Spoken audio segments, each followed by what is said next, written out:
Morning. आनुवांशिकता और वातावरण का कुछ क्वेश्चन है। आनुवांशिकता, एक मिनट।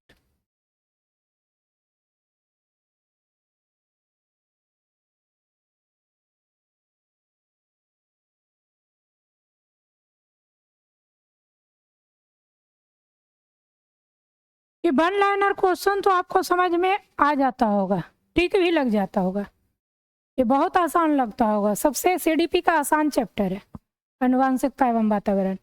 लेकिन जब बड़ा क्वेश्चन दे देता है, असर्शन रीजन बेस्ड क्वेश्चन दे देता है, तो वहां पर लगता है वातावरण होगा कि आनुवांशिकता होगा, वहां पर दिक्कत आता है। इसमें दो चार क्वेश्चन ऐसे हैं कि वो आपको क्या करेगा, तंग करेगा। जैसे वह समय जब बच्चे वातावरण के कुछ उद्दीपन से खास तौर पर प्रभावित होते हैं तो क्या कहलाता है। ये तो संवेदनशील काल है, ये तो आराम से समझ में आ जाएगा क्योंकि संवेदनशील काल पर करवा चुके हैं। एक शिक्षिका के रूप में आपकी मान्यता है कि वातावरण का विकास पर निरंतर प्रभाव पड़ता है। दूसरा नंबर क्वेश्चन है, इस मान्यता के अनुरूप आपका क्या दृष्टिकोण रहेगा। एक शिक्षिका के रूप में आपकी मान्यता, हम शिक्षिका है, मेरी मान्यता है कि वातावरण का विकास पर प्रभाव निरंतर पड़ता है। सही बात है, जैसा हम वातावरण देंगे। वाटसन का कहना था तुम मुझे एक नवजात शिशु दो, मैं जैसा चाहूँ वैसा बना दूँ। क्योंकि वातावरण के बारे में उन्होंने बोला, आनुवांशिकता की प्रधानता नहीं दी। बच्चों को किसी भी समय सहायता प्रदान करेगी क्योंकि जीवन के अनुकूल परिस्थितियों की मदद से बच्चे आरंभिक नकारात्मक अनुभवों से उबर जाते हैं। ये आपको हम सिद्धांत पढ़ा रहे होंगे तो उस समय बताए होंगे, आया था ना। इसका पहला ही आंसर नजर आ रहा है, लेकिन और हम ऑप्शन को पढ़ेंगे पेशेंसफुली। बदलाव को बढ़ावा देने के उद्देश्य से अनुभवों को महत्वपूर्ण नहीं मानेंगे। क्यों गलत है। इस तथ्य पर विश्वास करेगी कि वे बच्चे जो किसी गुण धर्म जैसे मौखिक कौशल में प्रवीण कमतर हैं, वह आगे के चरणों में भी ज्यों का त्यों रहेंगे। ज्यों का त्यों तो नहीं रहेंगे। आप अपने पर रख करके देखिए, जीवन के पहले के कुछ वर्षों में हुई प्रबल नकारात्मक घटनाओं से बाद में उबरा नहीं जा सकता, ये भी गलत है। उभरते ही तो हैं, अनुभव तो देता है। अभी ना बोले कि गलत परिवेश भी मिलता है, उसको भी धन्यवाद कीजिए, उससे सीखिए, और सही परिवेश मिलता है उससे आगे बढ़िए। तो पहला आंसर इसका होगा, कोई दिक्कत नहीं है। बच्चों के संज्ञानात्मक विकास किसका परिणाम है।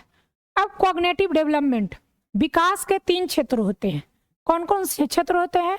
एक जैविक क्षेत्र, दूसरा होता है सामाजिक संवेगात्मक क्षेत्र, और तीसरा क्षेत्र क्या होता है, संज्ञानात्मक क्षेत्र होता है।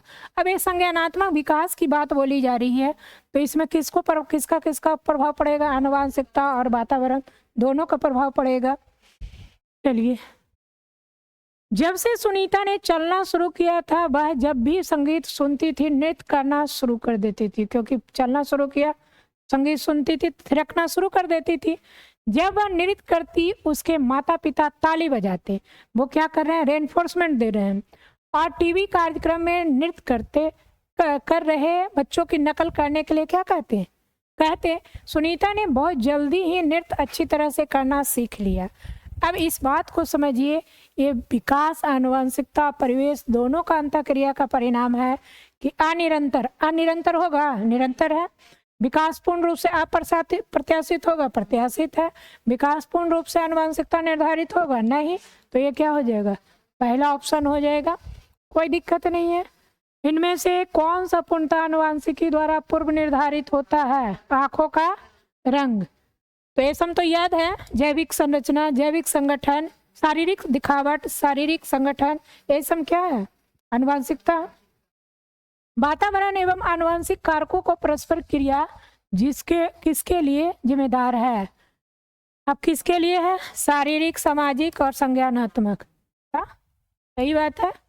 आनुवंशिकता तथा सामाजिक सांस्कृतिक वातावरण के बीच निरंतर और जटिल क्रिया से कौन सा विकास प्रभावित होता है, यही है शारीरिक, संज्ञानात्मक और सामाजिक विकास। यदि सामाजिक संवेगात्मक विकास रहेगा तो भी होगा, समझ गए। सामाजिक विकास से ही संवेगात्मक विकास होता है। सामाजिक परिवेश में ही संवेग का निर्माण होता है। हम क्यों कहते हैं कि लड़कियां लोग इमोशनल अटैचमेंट होती है, यानी इमोशन होता है लड़कियों लोग में, मेल के अपेक्षा फीमेल में ज़्यादा इमोशन होता है। क्यों? समाज में वो ज़्यादा पलती बढ़ती है, इसलिए सांवेगिक ज़्यादा हो जाती है। इस व्यक्ति को आकार देने में वातावरण के घटकों का कोई भूमिका नहीं होता है, क्योंकि प्रत्येक व्यक्ति के वृद्धि उनकी आनुवांशिक संरचना से निर्धारित होती है। अब इस क्वेश्चन को पढ़िएगा, समझिएगा। इस व्यक्ति को आकार देने में वातावरण के घटकों का कोई भूमिका नहीं होता है। कोई भूमिका नहीं होता है, होता है, क्योंकि प्रत्येक व्यक्ति की वृद्धि उनकी आनुवांशिक संरचना से क्या होती है? निर्धारित होती है। यह कथन ठीक है, क्योंकि बहुत से शोध यह सिद्ध करते हैं कि आनुवांशिक पदार्थ ही व्यक्ति के विकास की भविष्यवाणी करता है। गलत है, ठीक नहीं है, क्योंकि वातावरण के घटक किसी व्यक्ति की वृद्धि और विकास में कम योगदान देती है। ये भी गलत है, ठीक नहीं है, क्योंकि बहुत से शोध यह सिद्ध करते हैं कि विकास में वातावरण का बड़ा प्रभाव पड़ सकता है। ये भी सही, यही आंसर होगा। ठीक नहीं है, क्योंकि बहुत से शोध यह सिद्ध करते हैं कि विकास में वातावरण का बड़ा प्रभाव पड़ सकता है। सही बात है, वातावरण का बड़ा प्रभाव पड़ता ही है विकास में। यदि आपको डेवलपमेंट अच्छी करना है तो इन्वायरमेंट को सफिशिएंट करना पड़ेगा, करना भी पड़ेगा, नहीं भी करना पड़ेगा, दोनों करना है। समझ रहे? करना पड़ेगा, नहीं भी करना पड़ेगा। जैसे आप देखती हैं किसी को कि कम ही इन्वायरमेंट मिलता है, बढ़िया कर जाता है ना। किसी को देखती हैं कि बढ़िया इन्वायरमेंट मिलता है तब पर भी नहीं कर पाता है कि नहीं है? तो ये कह नहीं सकते। तो यही बात है, ठीक नहीं है, क्योंकि बहुत से शोध यह सिद्ध किया है कि विकास का में वातावरण का प्रभाव पड़ सकता है। समझ रहे? ठीक है, क्योंकि किसी व्यक्ति का आनुवांशिक संरचना बहुत प्रबल होती है। ये भी नहीं कह सकते हैं। इसका क्या है? तीसरा आंसर होगा। ये क्लियर समझ गए? ऑप्शन हम दिए, ऑप्शन का रीजन हम दिए। प्रकृति पालन पोषण वाद विवाद के संदर्भ में निम्नलिखित कथनों में कौन सा आपको उपयुक्त प्रतीत होता है? प्रकृति नहीं, उस यहाँ पे हटा दिए, समावेशी कक्षा वाला हटा दिए, क्योंकि यह आनुवांशिकता एवं वातावरण का ही क्वेश्चन है टोटल। हाँ, चलिए इस क्वेश्चन को देखिए। प्रकृति पालन पोषण वाद विवाद के संबंध में निम्नलिखित कथनों में कौन सा आपको उपयुक्त प्रतीत होता है? एक बच्चा खाली प्लेट के समान होता है, जिसका चरित्र परिवेश के द्वारा किसी भी आकार में ढाला जा सकता है। एक बच्चे के व्यवहार का निर्धारण करने में परिवेशीय प्रभावों का बहुत कम महत्व होता है। वह प्राथमिक रूप से आनुवांशिक रूप से निर्धारित होता है। ये भी गलत है। वंशानुक्रम परिवेश अभिन्न रूप से एक दूसरे से गुथे हुए हैं और दोनों विकास को क्या करते हैं?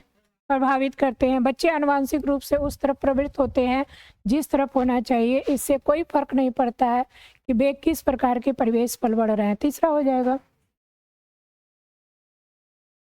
निम्नलिखित में से कौन सा मुख्य रूप से आनुवांशिकता संबंधी कारक है? ये आंखों का रंग है और बाकी सब क्या वातावरणीय है।